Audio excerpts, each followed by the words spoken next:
ငါသမီးမယူပကတော်ရုပ်လက်နီးစုံနဲ့မြတ်ပေါ်ဘာဆိုင်နာမတ်လို့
Sachi do,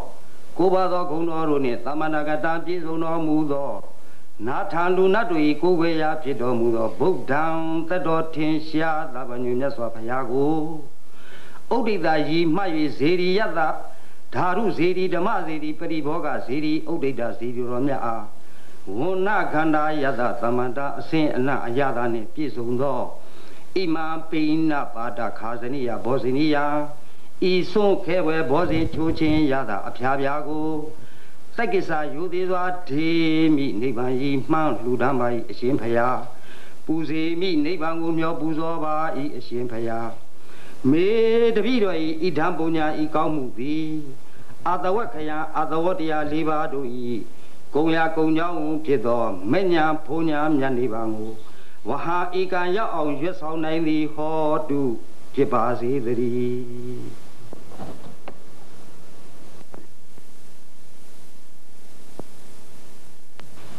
Hey, I don't know. You know, to the task in a book, to la dava, yeah. To lava? To lava? Dema. The co to la dava, yeah. The co to lava. The co to lava. So easy, pony jump, cozy, I see you lie. Shimbia. Shimbia soon not in our hero, Kusam Lu. Give me by it. Doka. Doka.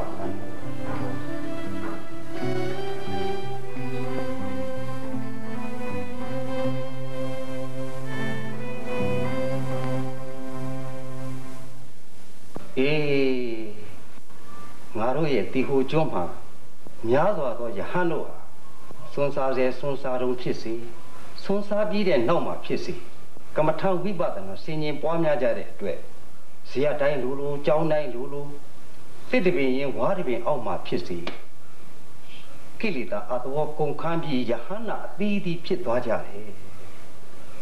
Do Diaga Mari Swinle, a chin Pilane, Pizu Nija. Eddie Lok Tadana, Nilu Lalu, Tom Downey, Gala Diza Jima. Takaga Payago Kalutare Somu, Piamare Eddie Abuduka တန်ရာအတွက်ရင်လေးเสียကြီးပါပဲရှင်ဗျာတပည့်တော်တော့အဲ့ဒီပြစ်ကချမ်းသာပြီပါဗျာတပည့်တော်ထမင်းမစားရတာ3 ရက်ရှိပါပြီဗျာ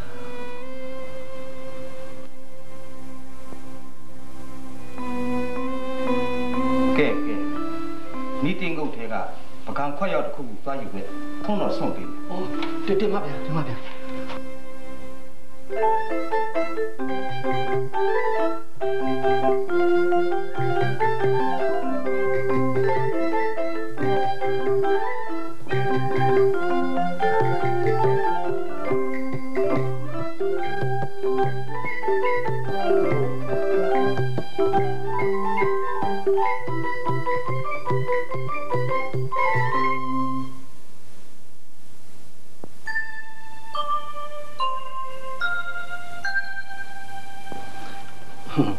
အရှင်ဖျားတော်ဖုံးမပေးရသေးဘူးဒီတော့စားဥစားပြစားလို့ငရေငါကြီးနေမလားပဲဗျာအေး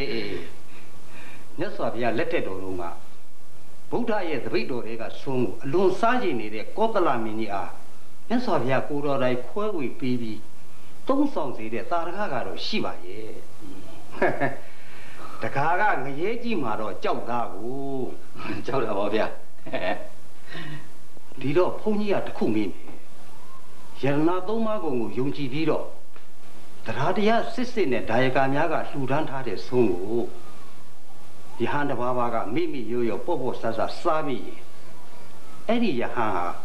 တန်ရီဘူးတန်တွေကစားရတယ်ရှိလိမ့်မယ်လို့ဆိုတဲ့စကားများတခါကြားဘူးသလား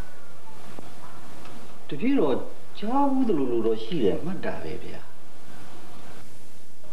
အဲ့ဒီလိုကြားဘူးရင်တခါတစ်ခုစဉ်းစားကြည့်စမ်းယေရနာသုံးပါးကိုရည်စူးပြီးတော့လှူဒန်းထားတဲ့ပစ္စည်းကိုအကျင့်သီလမရှိတဲ့ပုဂ္ဂိုလ်တယောက်ကစားမိရင်အဲ့ဒီပုဂ္ဂိုလ်ကဘယ်လိုခံစားရမလဲဟာဒါဆိုတပည့်တော်တော့ဒုက္ခပါပဲဗျာအဲ့ဒီဒုက္ခကလွတ်နိုင်တဲ့လမ်းတော့ရှိပါတယ်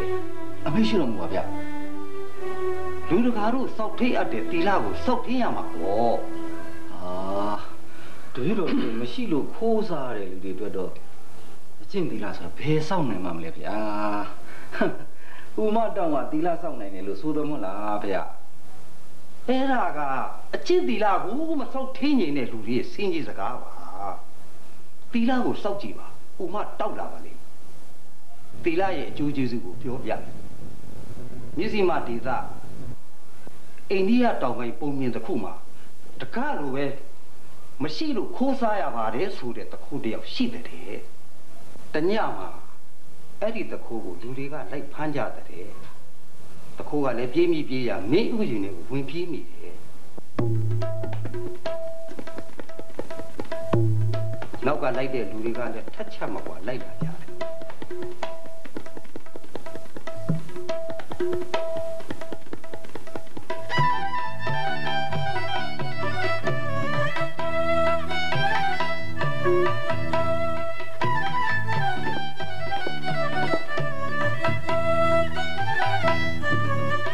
ဆုံးတစ်ခုမှလွတ်လန်းမရှိသေးတော့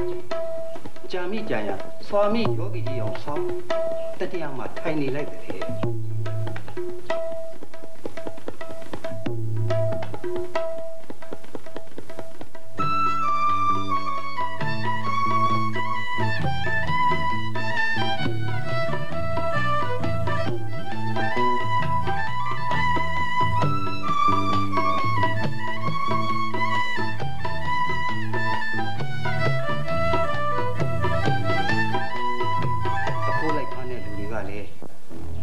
မျက်ခြေပြတ်ပြီး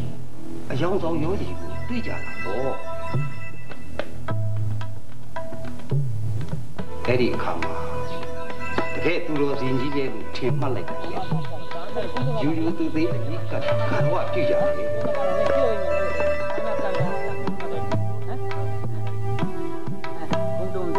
အာယုန်တက်တဲ့အချိန်ကလည်းရောက်လာယောဂီကြီးကိုဆုံးဖန်များကတ်ရအောင်ယောသားချုပ်ယောပြန်လှုပ်ဆုံးဖို့စီခိုင်းလိုက်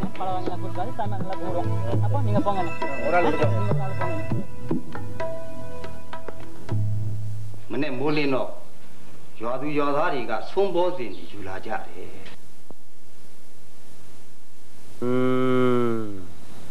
நான் நெடுநாளும் கெடுதல் செய்திருந்தாலும் இப்போது நான் நன்மை செய்ததினால் எனக்கு சத்த நேரத்துக்கு எவ்வளவோ செல்வாக்கு. အဲ့ဒီအခါမှာသူတော်ကောင်းရောင်ဆောင်နေတဲ့တခုက இன்னமே நான் இதே போல் சாமியாராக ငါအယောင်ဆောင်ပြီးနေတာတော့ எவ்வளவோ நன்மை ဝန်စာအတွက်ပြည့်စုံလာတယ်ငါအစစ်အမှန်သူတော်စင်တကယ်ဖြစ်ရင်သူတို့လည်းအကျိုးရှိငါလည်းအကျိုးရှိမှာပါလားလို့စဉ်းစားပြီးတသက်လုံးစွာမီကြီးလုပ်ရတန်ဋိတံချလိုက်ပါတဲ့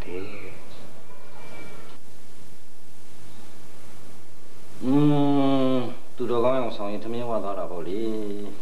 သူဥစားနေရတော့အကြတာ တခါတရံဟန်ဆောင်ရင်းနဲ့အစစ်အမှန်ဖြစ်သွားတတ်တာမျိုးလေးရှိတယ်ဓမ္မောဟူရက္ခတိဓမ္မစရိတဲ့တရားကိုကိုယ်ကစောက်ရင်တရားကကိုယ့်ကိုပြန်ပြီးစောက်ရှောက်တတ်ပါတယ်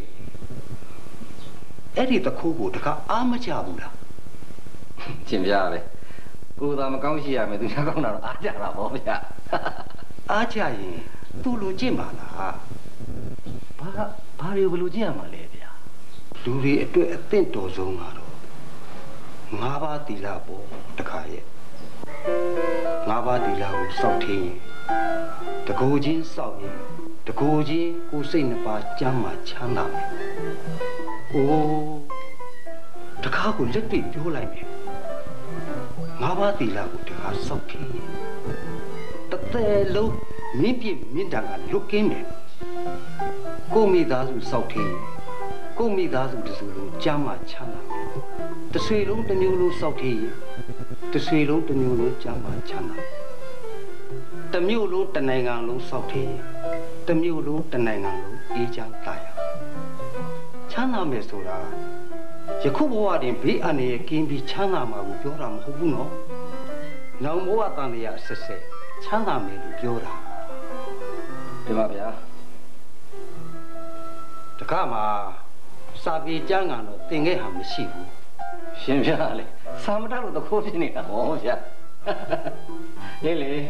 စာတတ်တဲ့တခိုးတွေလည်းရှိမှာပါပဲရှင်ပြဟိုတပည့်တော်တို့တရားဟောမယ်ကြာရင်ပါဠိကြီးတွေယူပြီးဟောနေလို့တော့ရှင်ပြမောယုံမရှိပြီဗျာတပည့်တော်တို့ကလည်းနားလေကြအောင်ဆောင်ပြီးသာဓုနဲ့ကောင်းငိမ့်နေမှာပဲဗျာတကားကပုံမှန်လေးလေးတော့ရှိပြီလားပဲငါတို့ရဲ့ဆရာမြတ်စွာဘုရားခင်ကိုတော်မြတ်ကြီးဟာအများစုလူတော်တော်တွေနားလည်ဖို့အတွက်ခက်ခဲတဲ့ဝေါ်ဟာတွေမသုံးပဲရရတလေးရရစကားအယက်သားများနားလည်နိုင်တဲ့ဥပမာလေးတွေပြပြီးဆုံးမတော်မူလေးရှိပါတယ်ဒီတော့ဘုန်းကြီးကလည်းတကားနားလည်အောင်လို့ကြိုးစားပြီးဟောပါကောင်းပါလေဗျာဒါမှလည်းတပည့်တော်ကနားလည်မှာဗျာအေး၅ပါးသီလဆိုတာတစ်သူများအသက်ကိုမတတ်ရဟဲ့တကားဒီလိုမလုပ်ရဘူးလေဩဟိုတိခါတော့ပါဗျာတပည့်တော်လက်ရင်နေလို့ပါဗျာတစ်သူများအသက်ကိုမတတ်ရဘူးတင်ပါဗျာနှစ်သူများဥစ္စာကိုမခိုးရဘူးအဲ့ဒါမှဒုက္ခသုံးသူများသားမယားနဲ့သားတွေသမီးတွေကိုမပြစ်မကျူးလွန်ရဘူးလေးလိန်လေပြီးမပြောရဘူးငါတေးရီတေးရက်ကိုမတော့ရအဲ့ဒီ၅ပါးပဲအဲ့ဒါတွေလုံးမိရင်ဘယ်လိုပြစ်တွေရှိပါလဲဗျာတခါနားလေအောင်လို့ပါဠိတွေမရွတ်ပဲပြောပြမယ်သေချာနားထောင်နော်တင်ပါဗျာ၅ပါးသီလမလုံးညွှန်ရင်အပေငရဲမှာကြောက်ရောက်ဖို့အလုံးသေးချာနေပါတယ်နှစ်ပေါင်းထောင်သောင်းကြာအောင်ခံရပြီးလို့ငရဲတိဆံဘဝကကင်းလွတ်ပြီးလူဘဝကိုပြန်ရတယ်ဆိုအောင်တော့အဲ့ဒီအကုသိုလ်ရဲ့အကျွေးတွေကဝတ်လိုက်နေပါလေဦးမယ်ပါဏာတိပါဒကံရဲ့မကောင်းကျိုးကစပြောမယ်ပါဏာတိပသူသက်တက်ကချွတ်လအင်္ဂါမွေးပြာရုပ်အာအင်ယူ၍လင်ကြီးလေးဝေးဘေးကိုကြောက်တအသက်ခံရအနာများလျက်ချွေရန်ပြည့်ယူအသက်တူလျက်ပြည့်များလာ၏တဲ့တရဝါတို့ရဲ့အသက်ကိုတတ်ခဲ့တဲ့သူများဟာမွေးလာကြတဲ့ကကိုလည်းအင်္ဂါချုပ်တည်ပြီးမွေးလာတတ်ကြတယ်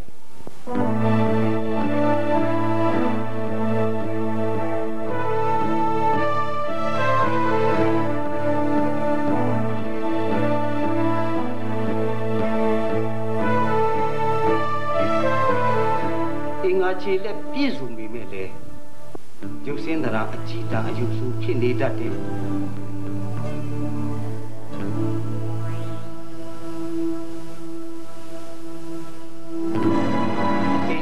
မရှိပဲချိနဲ့ကြုံလီနေတတ်တယ်လှုပ်ရှားသွားလာလုတ်ကင်တဲ့နေရာမှာလဲစင်လီများများမရှိထုံတိုင်းနှိကွေးနေတတ်တယ်ဘေးအန္တရာယ်နဲ့တွေ့တိုင်းတွန်းလှန်ရှင်ပြိုင်မှုတတ်သိမရှိပဲ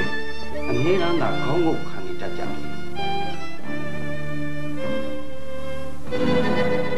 ဖြစ်လျာဘဝမှာသေးရိုးသားရိုးနဲ့မသေးရပဲသူများတိုက်၍သာတည်ကြရလိမ့်မယ်မသေးခင်ဘဝတစ်လျှောက်လုံးမှာလည်းနာမျိုး96ပါးနဲ့ယောဂတွေကြီးဖြစ်နေရတတ်တယ်။ချွေရဆိုလို့ဦးညီမဲ့သူမဆာမဲ့သူမရှိပဲဖြစ်နေရတတ်တယ်။ဖြစ်လျာဘဝတိုင်းမှာစက်တန်းစီမနေရပဲငငယ်ရွယ်နဲ့တည်ကြရတယ်။ဒီကျုပ်စီကောင်းပါလား။သူတစ်ပါးကမပေးမလူတဲ့ပစ္စည်းကိုခိုးယူလူရတဲ့မကောင်းမှုအပြစ်ဒဏ်ကိုပြောအောင်မယ်သူတစ်ပါးဟာခိုးမိပါမူဥစ္စာလီမွဲဆင်းရဲငှပ်ပြီးလူရှိမရဘောကပစ္စည်းရေမိတခုမွေကန်စိုးနဲ့မင်းစိုးအပြရာမျိုး၅ကြောင်ပြက်ပြားဥစ္စာပြစ်များစွာတည်သူတစ်ပါးပစ္စည်းကိုခိုးတတ်တဲ့သူဟာဆင်းရဲမွဲတည်နေတဲ့မိဘနာမှာရိတ်တရီနေပါလေ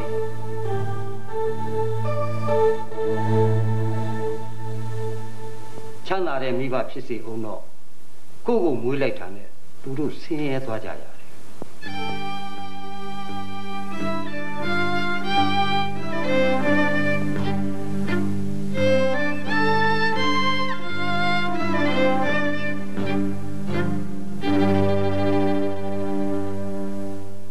အစာရေစာမအစ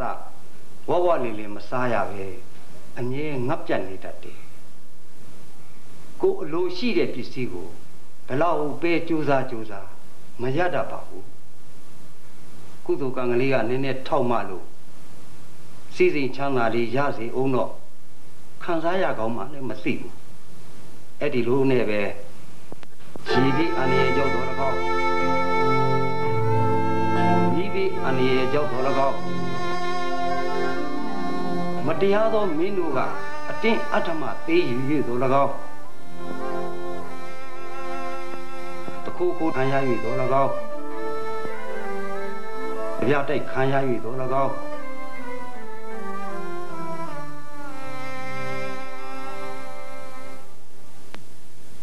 အလုံးမိုက်မဲတဲ့သားစုသမီးစုများကရန်ရန်ကာသုံးဖြုံဖြစ်၍တော့၎င်းစီးပွားပြက်ပြီးမသိမချင်းဆင်းရဲမွဲတည်နေတတ်တယ်ဒါတွေကလေလူဖြစ်ရကြမနှက်လိုက်တာသူများသားမယားနဲ့သားပြူသမီးပြူတွေကိုဖျက်ဆီးတဲ့ကာမဖောက်ပြန်မှုအဖြစ်တွေကိုပြောအောင်မယ်မိစ္ဆာစာရကျူးလွန်ကလီမုံညသူများရန်သူပွား၍ရှားပါလက်တိချမ်းသာစိတ်အဋ္ဌိပန်တို့မျိုးရုပ်ဖာသာမျက်နှာမလားရှေ့ရတယ်လက္ခဏာအိန္ဒြေရွေးသွေချို့သိစိုးရိမ်များစွာချစ်သူกว่า၏အတိဘေကကာမေတုမိစ္ဆာစာရကံကိုကျွလွန်နေသူများငရဲတိဆန်ဆိုတဲ့ဘဝများကကင်းလွတ်ပြီးလူဘဝကိုရလာစေကမူကိုမျက်နှာကိုမြင်ရင်လူတွေကမုန်းတီးနေတတ်ကြတယ်နှိမ့်ဆက်ကလူရံမှုခြင်းတဲ့သူတွေကနေရာမရွေးရှိနေတတ်ကြတယ်လက်လာဝချို့ငဲ့ပြီးအမြဲတမ်းကိုယ်စိတ်မချမ်းမသာဖြစ်နေရတတ်တယ်ယောက်ျားဘဝကိုဘယ်တော့မှပြန်မရပဲကြက်တည်ရုပ်နေတဲ့မိန်းမဘဝကိုသာရတတ်တယ်အဲ့ဒီအခါမှာလဲတလင်းတမယားရည်လို့ဘယ်တော့မှမမြဲဘူးအိမ်တော်ပြုတ်လိုက်လေတွေကစွတ်ပြစ်သွားတတ်ကြတယ်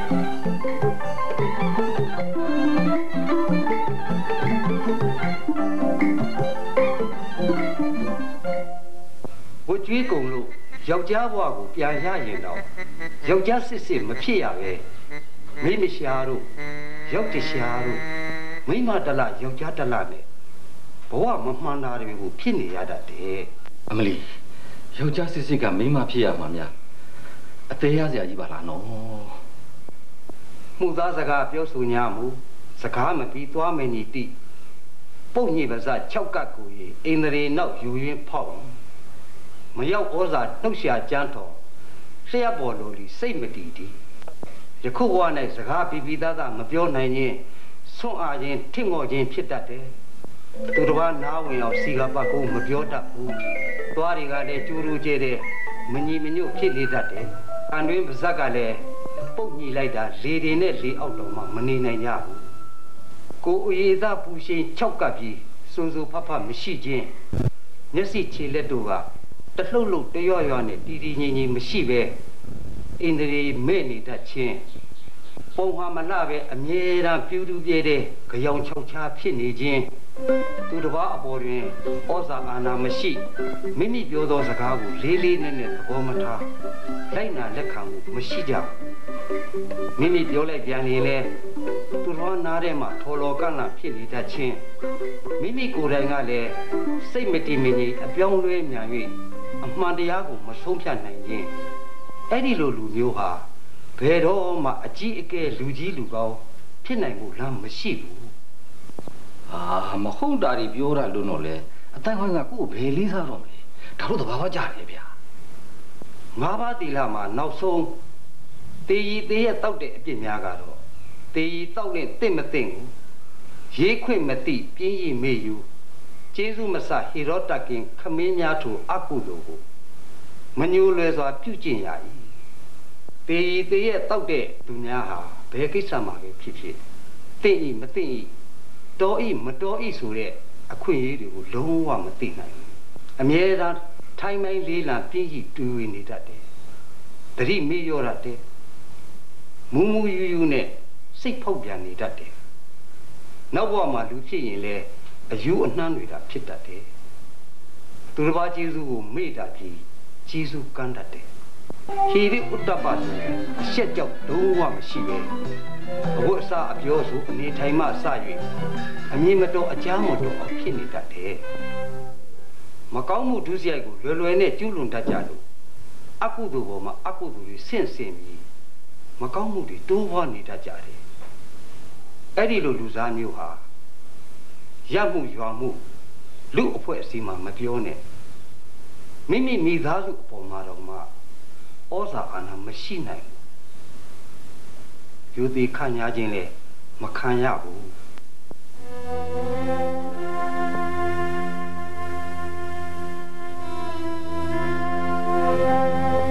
ဘယ်နဲ့လဲတကား၅ပါးသီလကိုမထိနိုင်ဘူးလားသူများတဲ့မတတ်ရဘူးဆိုတဲ့နေရာမှာ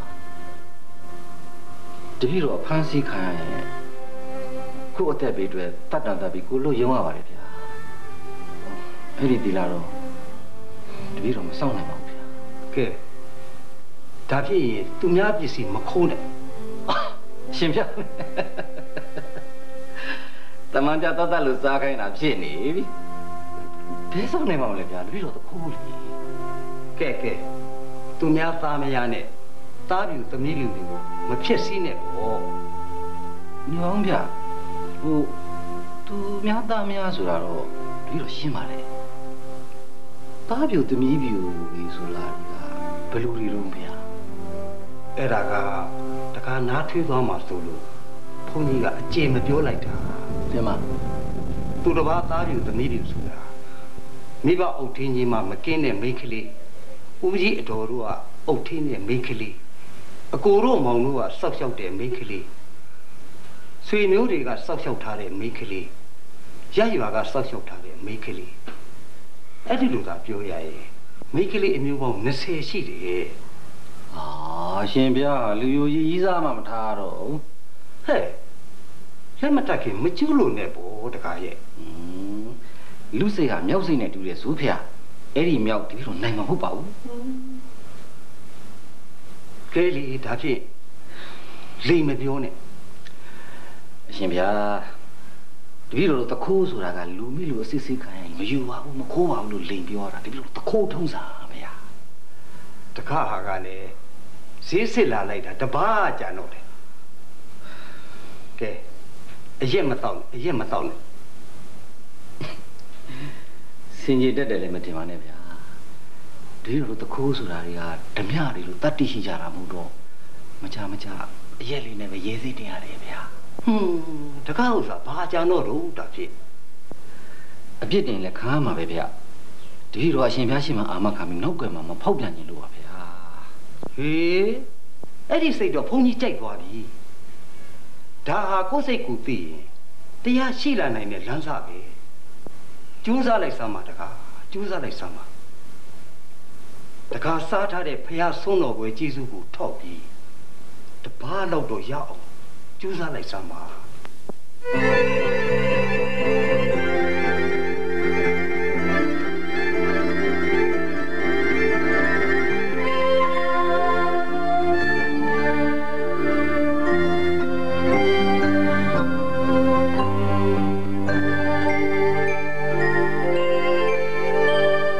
စောင့်နေတဲ့ဒီလာတို့စဉ်းစားမိပြီဗျအဲ့ဒါသူများသားမယားနဲ့သားပြိုသမီးပြိုကိုမဖြက်စီးပါဘူးလို့အာမခံနိုင်တာပါပဲဗျသာဓုတခါနောက်ဆုံးမှတ်ထားရမှာကဥစ္စာပစ္စည်းနဲ့အသက်ထိုနှစ်ခုအနဲ့တစ်ခုကိုရွေးပါဆိုရင်ဥစ္စာပစ္စည်းကိုစွန့်ပြီးအသက်ကိုရှေ့အောင်စောက်ရှောက်ရမယ်အသက်နဲ့သီလတစ်ခုကိုရွေးပါဆိုရင်အသက်ကိုစွန့်ပြီးတော့သီလကိုစောက်ရှောက်ရမယ်ဟုတ်ပါလားတင်မတပည့်တော်မှတ်မိပါပြီဗျာကဲဒါဖြင့်လည်းတပါးသီလပဲခံယူပြီးတော့ဘုန်းကြီးကချပေးမယ်လိုက်ဆိုနေပါဦးဗျာဟိုကိုယ်စိတ်နဲ့ကိုအာမခံနေမပြီးဘူးလားဗျာမပြီးဘူးတကားဖះရှိမှဖြစ်စေတန်ဃာတော်များရှိမှောက်မှဖြစ်စေတပည့်တော်သည်ရှောင်ကျင်ရာရှောင်ကျင်ကြောင်းဖြစ်တော်ဤသက်ခါဘုဒ္ဓကိုကောင်းစွာစောင့်တည်ခံယူပါ၏လို့မိမိနှုတ်ကထွက်ဆိုမှသာဗုဒ္ဓဝါဒသီလခံယူခြင်းမြောက်တယ်ကဲလိုက်ဆိုတင်ပါဗျာကာမေတုမိစ္ဆာစာရဝေရာမဏိတိခာပရံတမာရိယာမိကာမေတုမိစ္ဆာစာရဝေရာမဏိတိခာပရံတမာရိယာမိ